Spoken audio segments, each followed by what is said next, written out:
आली आली भाग्यलक्ष्मी। काशी आणि संजय मुंबईला जातील आणि आपल्या इथे पाहुणे येणार आहेत आणि मग तू बघशीलच हे पाहुणे संजयच्या आयुष्यात कसा मोठा भूकंप आणतात। असे कोण पाहुणे येणार आहेत? आज ना आपल्या लग्नाचा पहिला वाढदिवस। काय काशी खरंच?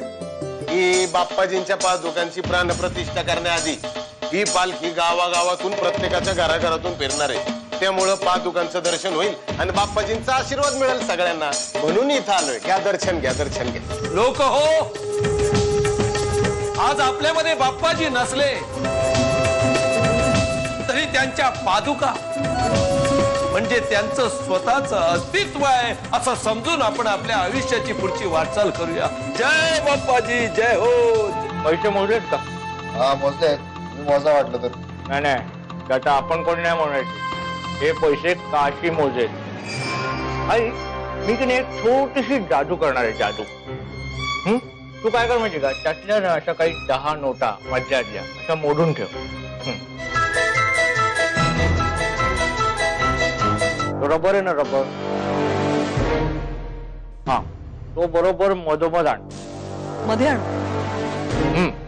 बर।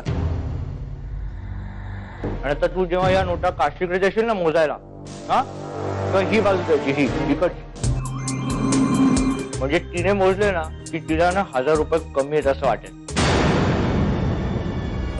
आपल्याला कोणाचीही दृष्ट लागू नये, कोणतेही विघ्न येऊ नये। तेव्हा गुरव काकांनी मला ही तुळशीची माळ दिली। त्यांनी मला सांगितलं की ही माळ आपलं रक्षण करेल। नेमकं आपण कुठे चाललोय?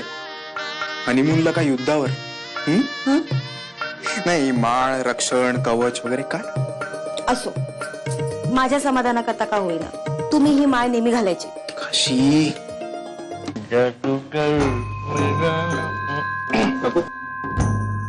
तुम्ही निघालात संजय? हो, सामान गाडीत ठेवलंच होतं। बरं काशी, एक काम कर, पार्टीकडनं ऍडव्हान्स आलाय 10,000 रुपये, ते 8 ठेव तिजोरीत आणि मग तू जा।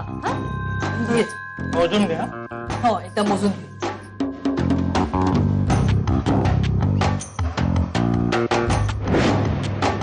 आई, हे तर 9,000 आहे।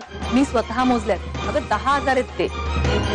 एक मिनिट संजय, मला वाटतं तू एकदा मोजावे।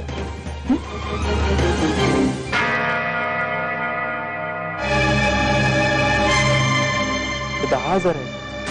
हो, मी मोजले तेव्हा 9,000 होते। हे बघ संजय, काशीला तू चांगल्या डॉक्टरांकडे दाखव। नाही, आम्ही काही दिवस बाहेर चाललोय ना, तर जावे तुमच्याकडे असू दे। पैसे मोजून ठेवलेत मी। काकू, माझा तुमच्यावर विश्वास आहे, प्लीज जोपर्यंत सूर्याबरोबर वागत त्याला एकही पैसा देऊ नका। ही चावे देतेस ना?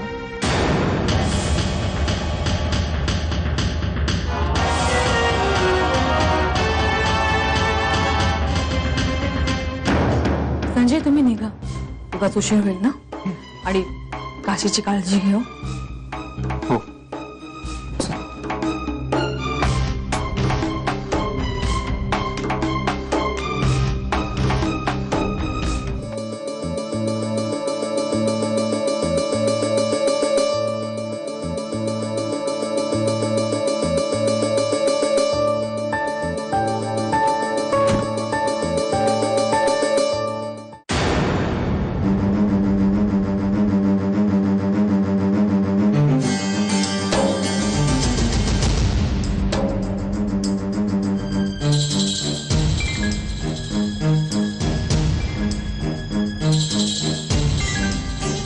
देवीकडे मागणं मागितलं की आपला संसार नेहमी सुखाचा व्हावा, आपल्याला कोणाचीही दृष्ट लागू नये, कोणतेही विघ्न येऊ नये। तेव्हा गुरव काकांनी मला ही तुळशीची माळ दिली। त्यांनी मला सांगितलं की ही माळ आपलं रक्षण करेल।